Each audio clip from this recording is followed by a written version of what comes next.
Langit Jakarta sore itu dipenuhi awan mendung.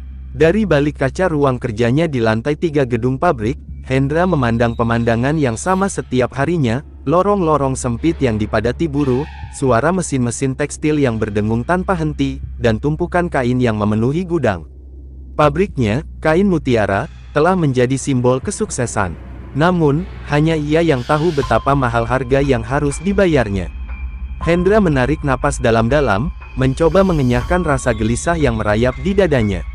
Di meja kerjanya, laporan keuangan menunjukkan angka-angka fantastis. Produksi meningkat pesat, pesanan dari luar negeri tak pernah berhenti datang. Tapi keberhasilan ini tidak datang secara alami. Semua ini bermula dari malam yang takkan pernah dilupakannya, 5 tahun lalu, ketika ia berhadapan dengan seorang dukun di sebuah desa terpencil. Kala itu, Hendra berada di ujung kehancuran. Bisnis tekstilnya hampir bangkrut. Pesaing-pesaing besar dengan teknologi modern membuat produk dari Kain Mutiara tidak lagi diminati. Pinjaman dari bank menumpuk, sementara para investor mulai menarik diri. Dalam keputusasaan, ia mendengar cerita dari seorang mantan rekan kerja tentang seorang dukun yang bisa membantu mengubah nasib dengan cara tidak biasa. Malam itu, dengan perasaan ragu bercampur takut, Hendra mengunjungi sang dukun. Di tengah gelapnya hutan, ia menemukan sebuah gubuk tua yang dipenuhi asap dupa dan simbol-simbol menyeramkan. Suara dukun itu masih terngiang di telinganya hingga hari ini. Kesuksesan datang dengan pengorbanan, ujar dukun tersebut sambil menatap tajam ke arahnya. Kamu ingin kemewahan, maka beri apa yang diminta. Darah akan membayar semuanya. Awalnya, Hendra tak mengerti maksud kata-kata itu. Namun, dukun tersebut menjelaskan dengan gamblang, kesuksesannya akan terjamin jika ia bersedia memberikan tumbal berupa nyawa.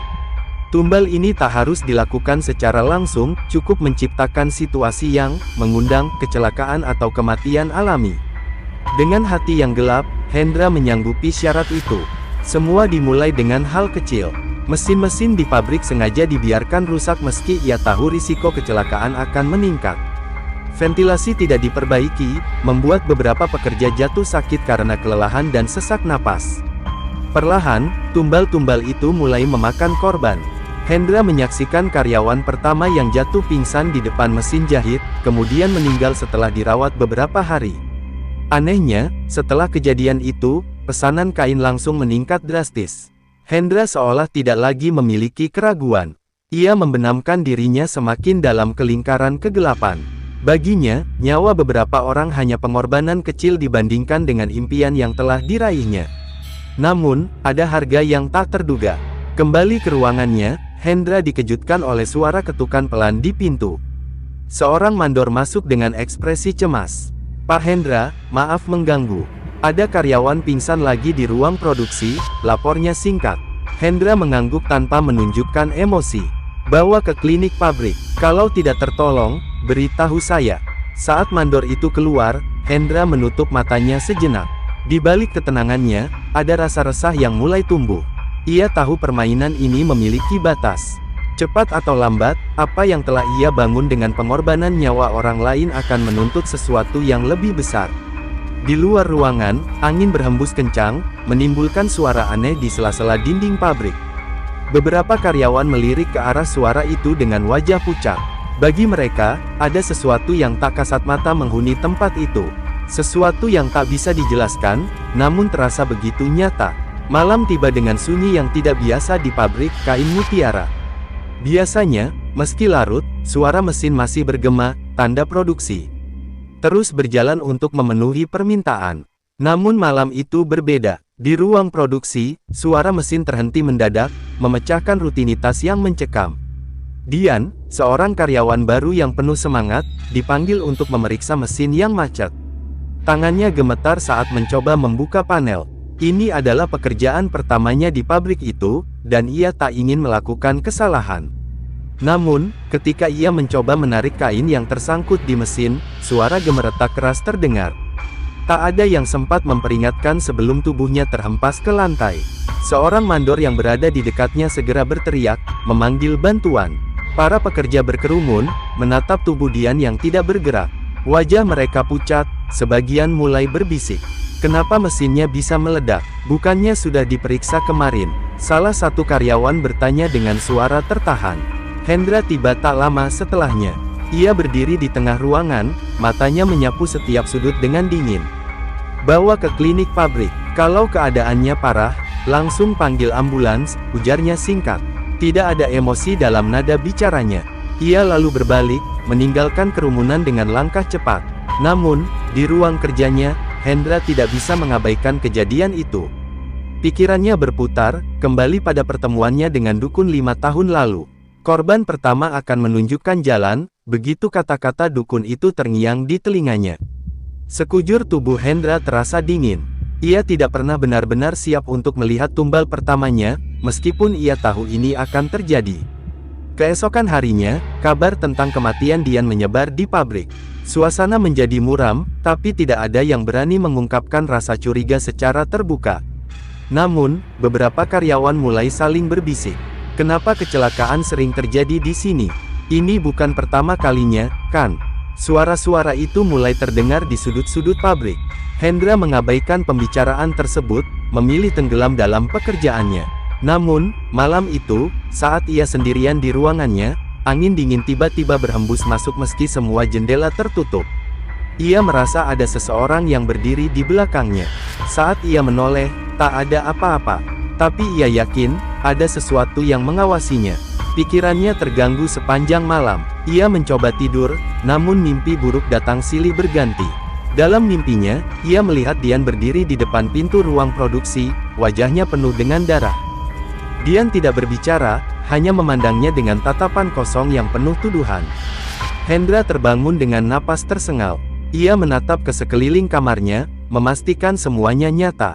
Namun, rasa bersalah mulai tumbuh di dalam dirinya. Meski ia mencoba membenarkan apa yang telah terjadi, bagian kecil dari hatinya mulai meragukan keputusannya.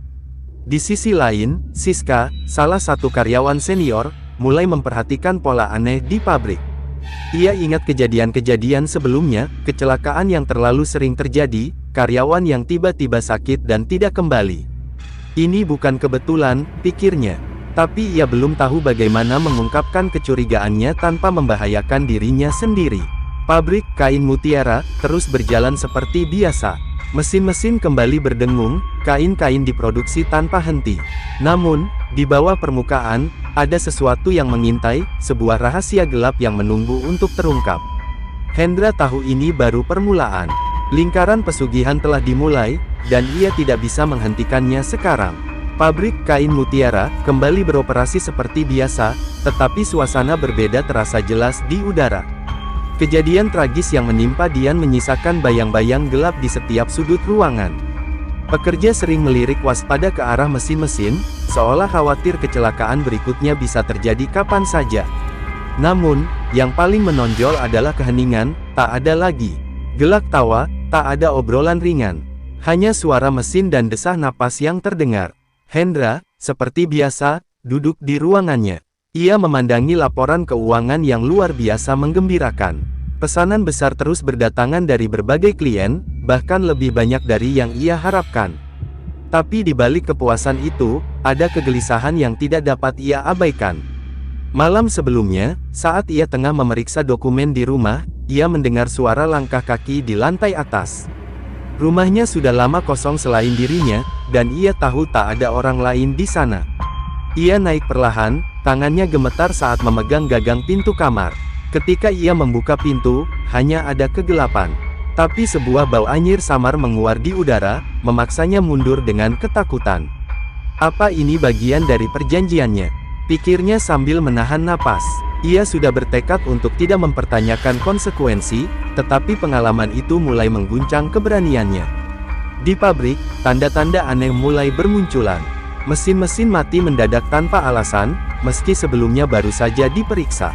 Ventilasi mengeluarkan suara berderak, seperti sesuatu sedang bergerak di dalamnya. Beberapa karyawan mengaku merasa seperti diikuti, meski tidak ada siapa-siapa di belakang mereka. "Siska, kamu tahu nggak? Tadi aku dengar suara orang nangis di ruang kain, padahal kosong," kata Rina dengan wajah pucat. Mereka sedang beristirahat di kantin, namun suasana terasa dingin meski udara di luar sangat panas. Siska menatap temannya dengan serius. Kamu bukan orang pertama yang cerita soal itu. Aku juga dengar yang aneh-aneh belakangan ini, balasnya sambil melirik ke arah ruang produksi. Ia telah lama menyadari ada sesuatu yang salah di pabrik ini. Tapi bukti apa yang ia miliki? Semua hanya bisikan dan firasat. Malam itu, Siska memutuskan untuk menyelidiki sendiri. Ia menunggu hingga semua pekerja pulang dan pabrik kosong. Dengan senter di tangannya, ia menyusuri lorong-lorong sempit menuju ruang mesin tempat kecelakaan Dian terjadi.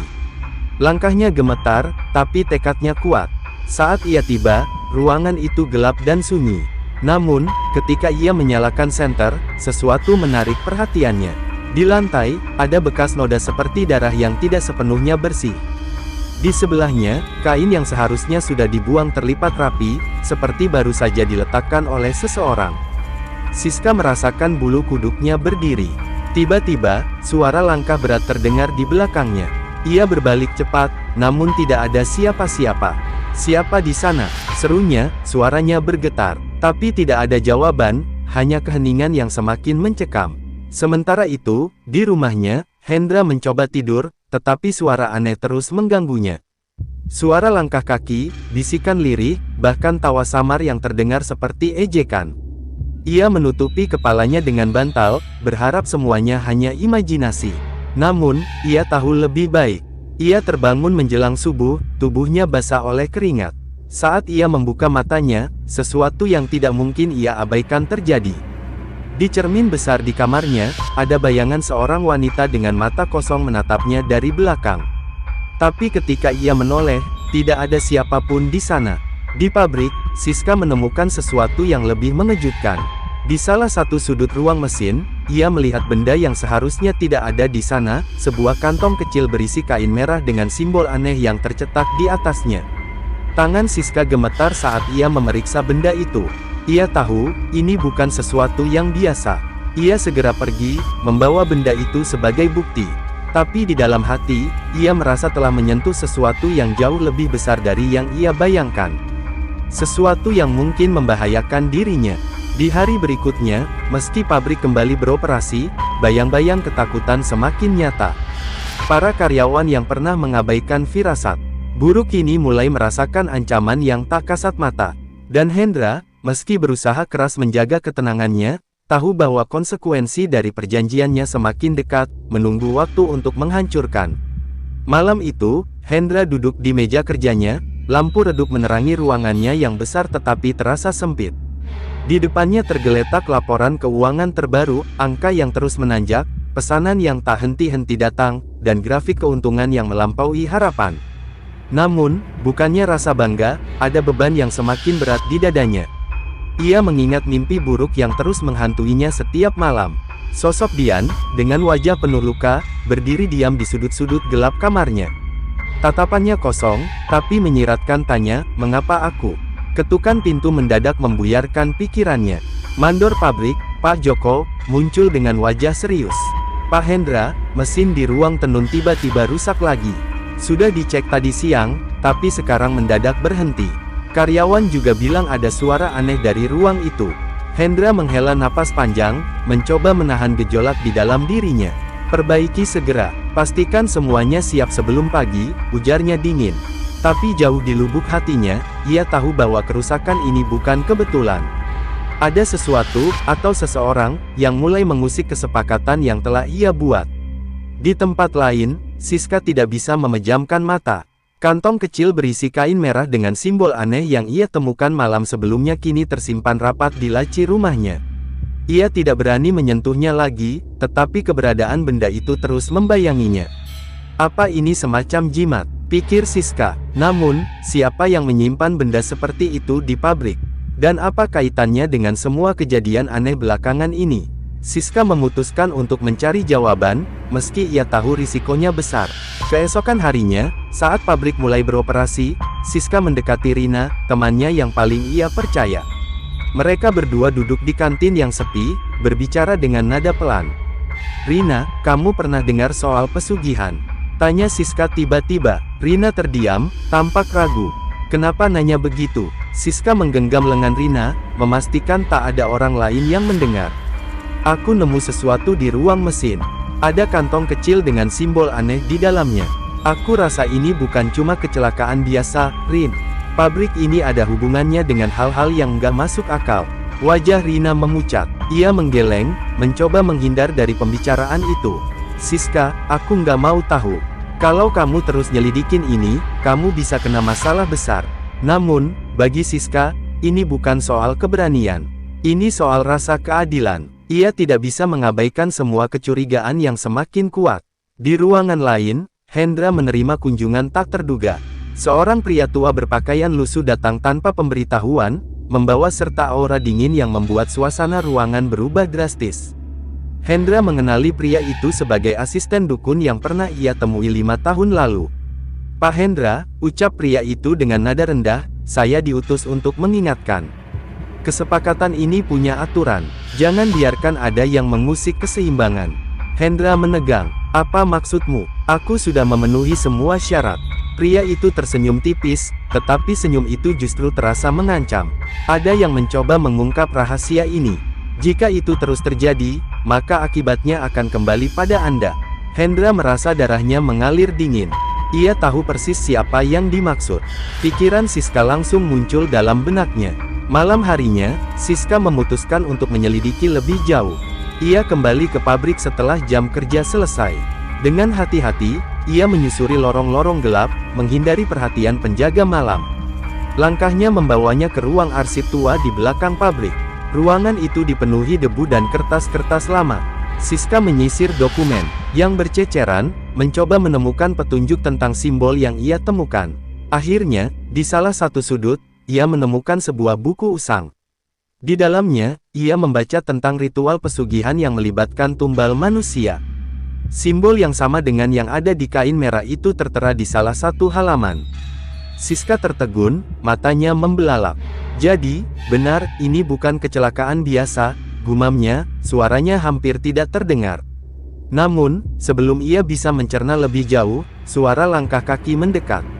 Jantungnya berdegup kencang. Ia segera mematikan senter dan bersembunyi di balik rak. Langkah itu semakin dekat, kemudian berhenti tepat di depan pintu. Siska, sebuah suara berat memanggil. Ia menahan napas. Suara itu jelas milik Hendra. Apa yang harus ia lakukan sekarang? Siska menahan napas di balik rak kayu tua yang berderit setiap ia bergerak sedikit saja. Suara langkah Hendra bergema di ruangan arsip, berat dan penuh kewaspadaan. Aku tahu kamu di sini, suara Hendra terdengar, nadanya dingin dan tajam. Ia menggenggam buku usang di tangannya dengan erat, berusaha agar tidak panik. Di dalam pikirannya, berbagai kemungkinan berputar, lari, melawan, atau tetap bersembunyi hingga Hendra pergi.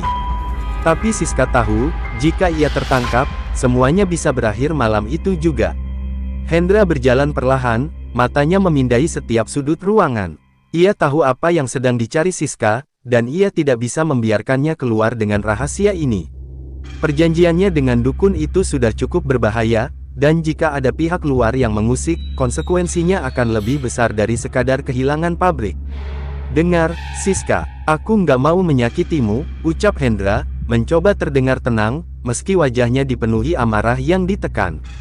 Tapi kamu tidak boleh main-main dengan hal ini. Ada hal-hal yang lebih besar dari kita, yang tidak bisa kamu pahami. Siska hampir tidak bisa percaya dengan apa yang ia dengar. Jadi benar, pikirnya, Hendra memang terlibat sesuatu yang mengorbankan kami semua. Tiba-tiba, suara derak kecil di bawah rak membuat Hendra menoleh tajam ke arah persembunyiannya. Dalam sepersekian detik, Siska tahu bahwa ia telah ditemukan. Dengan cepat, ia berlari keluar dari ruangan, buku itu masih dalam genggamannya. Berhenti, Siska, teriak Hendra, suaranya bergema di lorong pabrik yang gelap. Namun, Siska tidak mengindahkan. Ia terus berlari, jantungnya berdetak kencang seperti ingin meledak. Langkah-langkah Hendra semakin mendekat, tetapi Siska berhasil mencapai pintu belakang pabrik dan menyelinap keluar. Ia tidak menoleh ke belakang, tidak peduli bahwa hujan deras mulai turun. Ia tahu bahwa berhenti berarti menyerahkan nyawanya. Sesampainya di rumah, Siska mengunci pintu rapat-rapat, tubuhnya menggigil karena basah dan ketakutan. Ia membuka buku usang itu lagi, meski tangan gemetarnya hampir tidak bisa menahan halaman-halamannya. Di sana, ia membaca dengan lebih jelas tentang pesugihan yang melibatkan tumbal manusia. Tiap kali tumbal diambil, keberuntungan dan kekayaan akan datang kepada pelaku. Namun, jika ada pihak luar yang mengusik ritual tersebut, arwah para tumbal akan bangkit, menuntut balas kepada pelaku dan siapapun yang mengetahui rahasia itu. Ini bukan hanya soal aku, pikir Siska, tubuhnya merinding. Ia tahu, bukan hanya Hendra yang dalam bahaya. Semua karyawan di pabrik itu juga menjadi bagian dari lingkaran kegelapan ini. Di tempat lain, Hendra duduk dengan wajah penuh amarah di ruangannya. Ia menghubungi asisten dukun, pria tua yang pernah datang memperingatkannya. Dia tahu terlalu banyak, ujar Hendra dengan nada marah. Asisten dukun di ujung telepon hanya tertawa kecil. Sudah kubilang, jangan biarkan rahasia ini terbongkar. Kalau dia terus mengusik, arwah tumbal akan mendatanginya lebih dulu. Tapi ingat, jika dia berbicara kepada orang lain, kamu yang akan menanggung akibatnya. Malam itu, Siska terbangun oleh suara-suara aneh dari luar jendela rumahnya. Suara langkah berat, seperti seseorang sedang berjalan di sekitar rumah. Ia mengintip dari celah tirai, dan matanya membelalak saat melihat sesosok bayangan berdiri di bawah lampu jalan. Itu adalah Dian. Dian berdiri kaku, dengan tatapan kosong dan tubuh yang penuh luka seperti saat ia ditemukan di pabrik. Bibirnya bergerak, seolah mengatakan sesuatu, tetapi Siska tidak bisa mendengar apapun. Tiba-tiba, lampu jalan padam, dan bayangan Dian menghilang begitu saja. Ketakutan, Siska mencoba menghubungi Rina. Ia tidak bisa menghadapi ini sendirian. Namun, tidak ada jawaban dari temannya. Ketika ia mencoba lagi, suara serak seseorang terdengar di ujung telepon. Sudah terlambat, Siska, ujar suara itu sebelum sambungan terputus. Malam itu, Siska menyadari bahwa ia telah melangkah terlalu jauh. Rahasia ini lebih gelap dan lebih berbahaya daripada yang ia duga. Namun, ia tahu ia tidak bisa berhenti sekarang. Jika ia tidak menghentikan Hendra, maka pabrik itu akan terus menjadi tempat pengorbanan bagi kekayaan yang penuh darah. Malam itu, Siska terjaga dengan mata merah kelelahan. Ia duduk di meja kecil di rumahnya, menatap buku usang yang terbuka di hadapannya. Pikirannya penuh dengan bayangan Dian dan ancaman yang kini terasa semakin nyata. Badai di luar semakin menggila, angin mengetuk-ngetuk jendela seperti memohon untuk masuk. Ia mengambil napas dalam-dalam, mencoba menenangkan dirinya. Aku harus melakukan sesuatu. Kalau enggak, semuanya akan jadi korban, gumamnya, meski ia tahu dirinya sendiri mungkin tak akan selamat dari semua ini. Pagi harinya, Siska memutuskan untuk kembali ke pabrik. Ia tidak bisa tinggal diam. Meski ketakutan masih mencengkeram hatinya, ia tahu ada satu tempat yang mungkin menyimpan jawaban, ruang bawah tanah di dekat gudang tua, tempat yang jarang disentuh siapapun. Di tempat lain, Hendra duduk di ruangannya dengan ekspresi gelisah. Ia tahu Siska tidak akan berhenti. Kejadian semalam terus menghantui pikirannya, suara langkah di rumahnya, bau anyir yang tak bisa ia singkirkan, dan sosok Dian yang muncul sekilas di cermin kamar mandi. Semuanya di luar kendali, pikir Hendra. Ia menghubungi asisten dukun untuk terakhir kalinya, berharap ada solusi. Pak Hendra, Anda harus segera menyelesaikan ini, suara pria tua itu terdengar dingin di telepon. Hanya ada dua pilihan, tumbal baru atau Anda akan menjadi gantinya. Kata-kata itu menancap dalam di pikiran Hendra. Ia menatap daftar nama karyawan yang tergeletak di mejanya, jarinya berhenti pada nama Siska. Dia sudah terlalu jauh, gumamnya pelan. Sementara itu, Siska menyelinap ke ruang bawah tanah pabrik. Tempat itu gelap dan lembab, dengan dinding penuh lumut dan bau tanah basah yang menusuk hidung. Ia menyalakan senter kecil, mencoba mencari petunjuk. Langkahnya membawanya ke sudut ruangan, di mana ia menemukan sesuatu yang membuatnya terkejut, sebuah altar kecil, dikelilingi oleh lilin-lilin yang sudah meleleh dan kain merah yang sama dengan yang ia temukan sebelumnya. Di tengah altar itu, ada foto-foto karyawan yang pernah bekerja di pabrik, termasuk wajah Dian. Apa ini? Bisik Siska, tubuhnya gemetar. Namun, sebelum ia bisa mendekati altar itu lebih jauh, suara langkah terdengar dari arah tangga. Ia mematikan senternya dan bersembunyi di balik tumpukan karung tua. Dari balik bayangan, ia melihat Hendra masuk dengan wajah tegang, diikuti oleh dua pria yang tampak seperti penjaga pabrik. Kita harus bersiap, kata Hendra kepada mereka. Kalau dia tahu terlalu banyak, semuanya bisa berakhir buruk. Hati Siska mencelos. Ia tahu bahwa dirinya kini menjadi target. Namun, ia juga tahu bahwa ia harus bertindak cepat sebelum Hendra melangkah lebih jauh. Ketika Hendra dan para pria itu pergi, Siska segera keluar dari persembunyiannya. Ia mengambil beberapa foto dari altar sebagai bukti, lalu berlari keluar dari ruang bawah tanah. Saat ia keluar, matahari hampir terbenam. Bayangan panjang menyelimuti pabrik, dan Siska merasa seperti diawasi oleh sesuatu yang tidak terlihat. Malam itu, di rumahnya, Siska mulai merasakan kehadiran yang aneh. Bayangan Dian muncul lagi, kali ini lebih jelas. Dian berdiri di ujung kamar, wajahnya penuh luka, tetapi matanya berbinar seolah ingin berbicara. "Siska," suara Dian terdengar lirih. Siska tertegun. Ia mencoba berbicara, tetapi mulutnya terasa kaku. "Kamu harus menghentikan dia. Hendra tidak akan berhenti sebelum semua orang di pabrik ini menjadi korban." Siska terbangun dengan napas tersengal. Ia menyadari bahwa waktu untuk bertindak semakin sempit. Pagi harinya, ia memutuskan untuk menemui Rina, satu-satunya orang yang ia percaya. Di kantin pabrik, Siska menunjukkan foto-foto yang ia ambil dari altar kepada Rina. "Lihat ini, Dian, dan mungkin karyawan lain, dijadikan tumbal," katanya dengan nada mendesak. Rina menatap foto itu dengan wajah pucat. "Siska, apa yang mau kamu lakukan? Kita harus melaporkannya. Kalau kita nggak bertindak, kita semua bisa jadi korban." Namun, sebelum mereka bisa melanjutkan percakapan, salah satu penjaga pabrik masuk ke kantin dengan tatapan mencurigakan. "Bu Siska, Pak Hendra mau ketemu di ruangannya sekarang," katanya dingin. Siska merasa darahnya membeku. Ia tahu bahwa panggilan ini bukan sekadar pertemuan biasa. Namun, ia juga tahu, apapun yang terjadi, ia harus menghadapi Hendra. Dengan langkah berat, Siska menuju ruangan Hendra. Di belakangnya, Rina hanya bisa memandang dengan wajah penuh kekhawatiran, tahu bahwa teman baiknya mungkin tidak akan kembali seperti semula. Langkah Siska terasa semakin berat saat ia mendekati pintu ruangan Hendra. Pikirannya dipenuhi berbagai kemungkinan, dari yang paling ringan hingga yang paling buruk. Sementara itu, Rina hanya bisa menatap dari kejauhan, tidak mampu berkata apa-apa. Di depan pintu, penjaga yang mengantarnya mengetuk sekali, kemudian membuka pintu dengan gerakan tegas. "Silakan masuk," katanya tanpa ekspresi. Hendra duduk di balik meja kerjanya, wajahnya tampak seperti seseorang yang berusaha menyembunyikan amarah dan kecemasan. "Duduklah," perintahnya sambil menunjuk kursi di depannya. Siska menurut, meski jantungnya berdetak begitu kencang hingga ia merasa seperti bisa mendengarnya sendiri. Ia memandang Hendra dengan tatapan penuh keberanian, meski sebenarnya kakinya hampir goyah. "Kamu tahu terlalu banyak," kata Hendra akhirnya, memecah keheningan yang mencekam. "Kamu pikir kamu pahlawan, membongkar apa yang aku lakukan di pabrik ini. Aku cuma mau menyelamatkan nyawa orang-orang," balas Siska dengan suara yang gemetar, tetapi cukup tegas. "Aku tahu tentang altar itu, tentang Dian, dan semua yang terjadi di sini.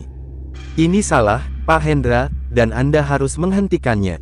Hendra tertawa kecil, getir.